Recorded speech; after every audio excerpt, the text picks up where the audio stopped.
জয় ভগবান কৃষ্ণ, জয় রাধে। আগামী রবিবার 31শে আগস্ট বছরের অন্যতম তিথি রাধা অষ্টমী। এই বিশেষ দিনে একটু হলেও খান এই একটি সবজি, আর বাড়ির এইখানে জ্বালিয়ে দিন একটি প্রদীপ।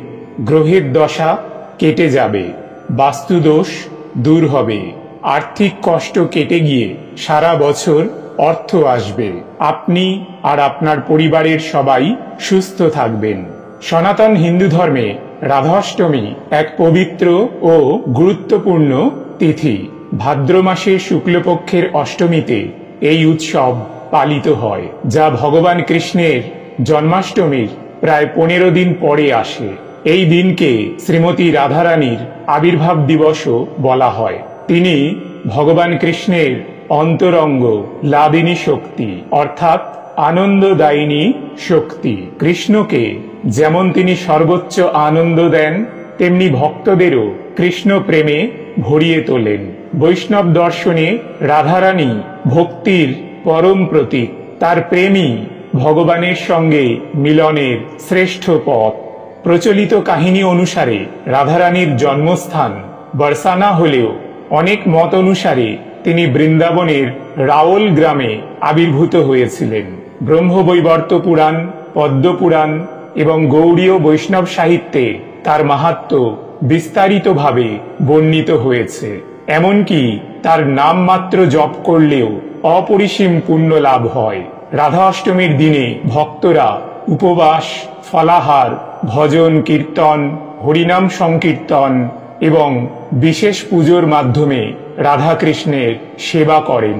বৃন্দাবন, বরসানা, মথুরা ও মায়াপুরে এই দিন অসাধারণ জাঁকজমকের সঙ্গে এই অনুষ্ঠান পালিত হয়। কেউ কেউ নির্জলা উপবাস থেকে সন্ধ্যায় পুজোর পর প্রসাদ গ্রহণ করেন। এই দিন রাধা নাম স্মরণ পাপমোচন ঘটায় এবং ভক্তিকে দৃঢ় করে তোলে, যা মানুষকে সংসার সাগর থেকে মুক্তির পথ দেখায়। জ্যোতিষশাস্ত্র মতে বাস্তুদোষ ও গ্রহদোষ নিবারণের জন্য রাধা অষ্টমী অত্যন্ত শুভ দিন। এই তিথিতে দান, পুজো ও ভক্তি ভাব জীবনকে শুভ শক্তি ও শান্তিতে পূর্ণ করে। নমস্কার বন্ধুরা, আজকে নতুন পর্বে আপনাদের সকলকে স্বাগত জানাই।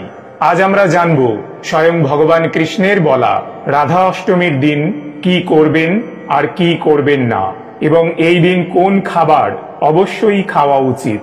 এই দিন যে খাবারটি খেলে সারা বছর অর্থ আসবে, আপনি এবং আপনার পরিবার সুস্থ থাকবেন।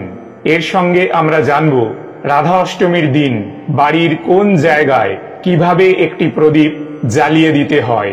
এই দিন বাড়িতে যেভাবে প্রদীপ দিলে জীবনে আসবে সুখ ও সমৃদ্ধি, কর্মক্ষেত্রে আয় উন্নতি বাড়তে থাকবে, রোজগারের নতুন রাস্তা খুলে যাবে, এতদিনের আটকে থাকা কাজ সম্পূর্ণ করা যাবে, পরিবারের সদস্যদের অসুস্থতা দূর হবে, আর্থিক সমস্যা কেটে গিয়ে সংসারে আসবে অর্থ এবং সৌভাগ্য।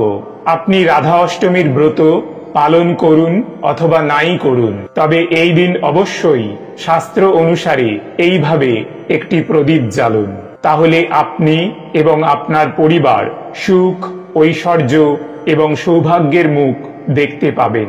আপনার বাড়ি থেকে বাস্তুদোষ দূর হবে এবং সারা বছর ভগবান কৃষ্ণ ও রাধারানীর কৃপা থাকবে। এছাড়াও আমরা জেনে নেব রাধা অষ্টমীর অতি শক্তিশালী এবং কার্যকরী 5টি উপায় বা টোটকা, যে উপায়গুলি আপনার সংসারে সুখ ও সমৃদ্ধি এনে দেবে এবং আয় উন্নতি বৃদ্ধি করবে। বিশুদ্ধ সিদ্ধান্ত পঞ্জিকা অনুসারে 30শে আগস্ট 2025 শনিবার রাত 10:48 অষ্টমী শুরু হবে এবং 31শে আগস্ট রবিবার রাত 12:58 পর্যন্ত অষ্টমী থাকবে। 31শে আগস্ট রবিবার শ্রী শ্রী রাধা অষ্টমী ব্রত ও দুর্বা অষ্টমী ব্রত পালিত হবে। এই দিন রাধা অষ্টমী পুজোর বিশেষ শুভ মুহূর্ত হল দুপুর 12টা থেকে দুপুর 2টো পর্যন্ত। এছাড়াও সকাল থেকে বিকাল পর্যন্ত সারা দিনের যে কোনো সময়ে রাধা অষ্টমী পুজো করা যাবে।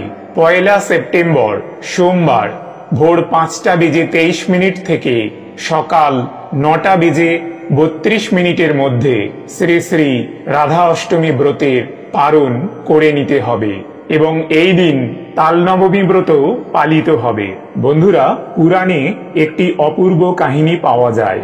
এক মহাপুণ্যবান ব্রাহ্মণ ছিলেন বৃষভানু মহারাজ এবং তার পত্নী কীর্তিদা দেবী। দীর্ঘদিন ভগবানের কঠোর উপাসনা করার পর একদিন তারা যমুনার তীরে এক আশ্চর্য দৃশ্য দেখলেন।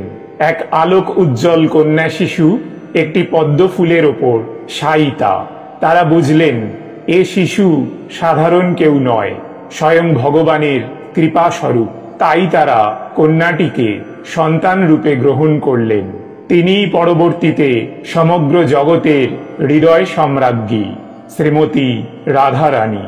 কথিত আছে, জন্মের পর প্রথম কিছুদিন রাধারানী চোখ মেলেননি, মুখে কোনো কথাও বলেননি। এতে বৃষভানু দম্পতি কিছুটা চিন্তিত হয়ে পড়লেন। কিন্তু একদিন ছোট্ট কৃষ্ণ যখন তাদের গৃহে আসেন, তখনই ঘটে এক অলৌকিক ঘটনা। কৃষ্ণ দর্শনেই রাধারানী প্রথমবার চোখ মেললেন এবং মিষ্টি করে হাসলেন। কারণ তিনি তো কৃষ্ণের অভিন্ন আত্মা, তার অস্তিত্বই কৃষ্ণের সঙ্গে অঙ্গাঙ্গীভাবে যুক্ত। কৃষ্ণ ছাড়া তিনি কিছুই জানেন না, কিছুই অনুভব করেন না। সেই শুভক্ষণে দেবতারা স্বর্গ থেকে পুষ্প বর্ষণ করলেন, ঋষিগণ স্তব করলেন।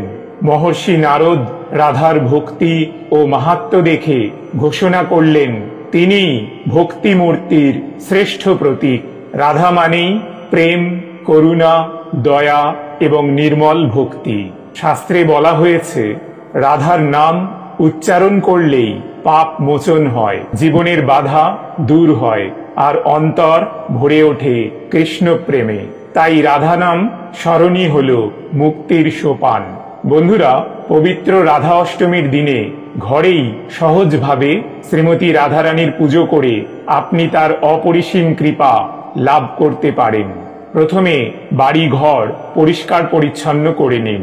এরপর একটি লাল বা গোলাপি কাপড়ের আসনে রাধাকৃষ্ণের মূর্তি বা ছবি স্থাপন করুন। প্রদীপ জ্বালিয়ে ধূপ জ্বালিয়ে পুজো আরম্ভ করুন।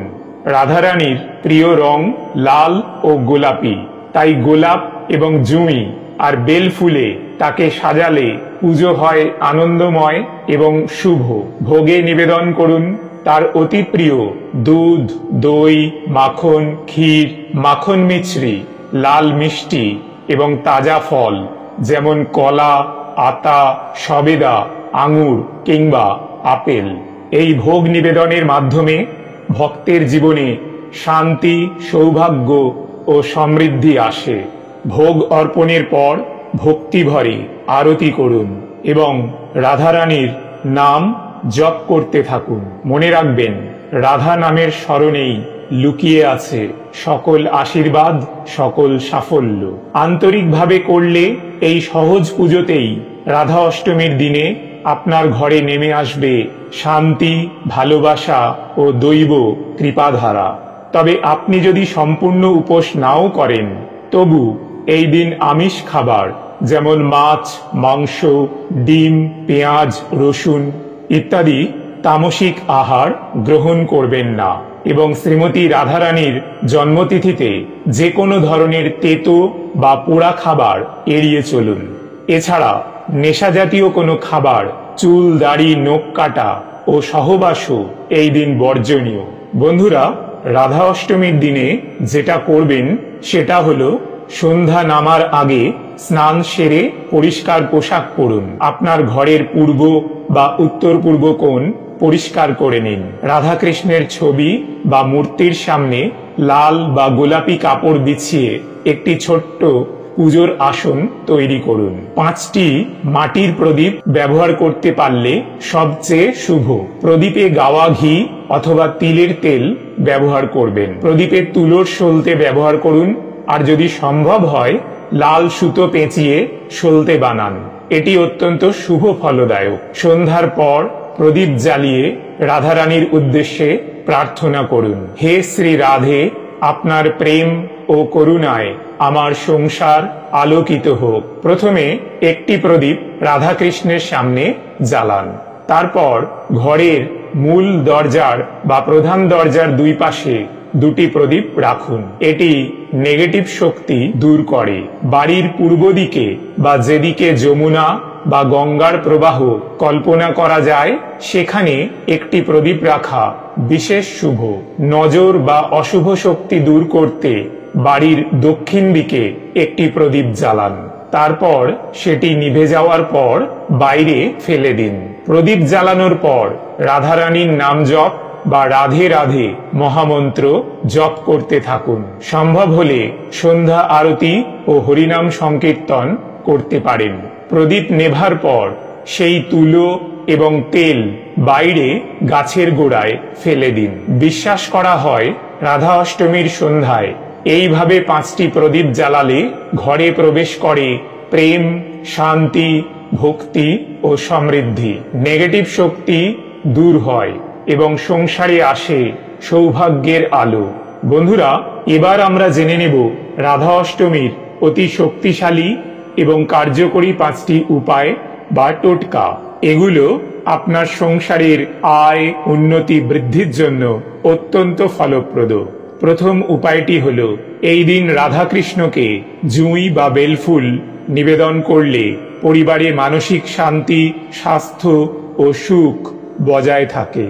দ্বিতীয় উপায়টি হলো, রাধা অষ্টমীর দিনে রাধাকৃষ্ণের নাম লিখে ছোট লাল কাপড়ে মুড়ে গোপনে নিজের পুজোর জায়গায় রেখে দিন। এতে ভক্তি ভাব বৃদ্ধি হয় এবং জীবনে শুভ শক্তির সঞ্চার হয়। তৃতীয় উপায়টি হলো, এই দিন সন্ধ্যায় রাধারানীর সামনে একটি ছোট মানিব্যাগ বা থলি রেখে প্রদীপ জ্বালান। পরদিন থেকে সেই থলি ব্যবহার করলে ঋণ থেকে মুক্তি ও আর্থিক উন্নতি হয়। চতুর্থ উপায়টি হলো, রাধা অষ্টমীর রাতে রাধারানীর নাম জপ করতে করতে 11টি লাল ফুল অর্ঘ্য দিন। শেষে একটি ফুল জলের সঙ্গে বাইরে কোনো প্রবাহিত জলে ভাসিয়ে দিন। বিশ্বাস করা হয় এতে শত্রু বাধা দূর হয়। এবার আসছি পঞ্চম উপায়টির কথায়। অবিবাহিতরা এই দিন রাধারানীকে লাল বা গোলাপি রঙের ফুল নিবেদন করে মিষ্টি ভোগ দিলে এবং সেই মিষ্টি প্রসাদ অন্যদের বিতরণ করলে দ্রুত বিয়ের যোগাযোগ ঘটে। বিবাহিতরা এটা করলে দাম্পত্য প্রেম বৃদ্ধি পায়। বলা হয় এই টোটকাগুলো করলে রাধারানীর কৃপায় সংসারে শান্তি, সৌভাগ্য, স্বাস্থ্য, প্রেম ও ভক্তি অটল হয়। বন্ধুরা, রাধা অষ্টমীর দিন পরিবারের সবাই একটু হলেও খান মিষ্টি কুমড়োর তরকারি। শাস্ত্রে বলা হয়েছে এই দিন মিষ্টি কুমড়ো ভাজা বা কুমড়োর তরকারি খেলে শরীরে সাত্ত্বিক গুণ বৃদ্ধি পায় এবং তা পজিটিভ এনার্জিকে আকর্ষণ করে। তবে সেই কুমড়োর তরকারি যেন নিরামিষ হয় এবং অবশ্যই তা মা লক্ষ্মী, ভগবান কৃষ্ণ এবং রাধারানীকে নিবেদন করে তবেই খাবেন। এই সবজিটি খেলে রাধাকৃষ্ণ ও মা লক্ষ্মীর কৃপায় সারা বছর অর্থ আসবে এবং আপনি আর আপনার পরিবার সুস্থ থাকবেন। বন্ধুরা, আশা করি ভিডিওটি আপনাদের সামান্য হলেও উপকারে আসবে। ভগবান কৃষ্ণ, শ্রীমতী রাধারানী এবং মা লক্ষ্মীর কৃপায় আপনারা সবাই ভালো থাকুন, সুস্থ থাকুন, এই প্রার্থনা করি। আজকের মতো এখানেই ইতি করলাম। জয় ভগবান কৃষ্ণ, জয় গুরু, জয় রাধে।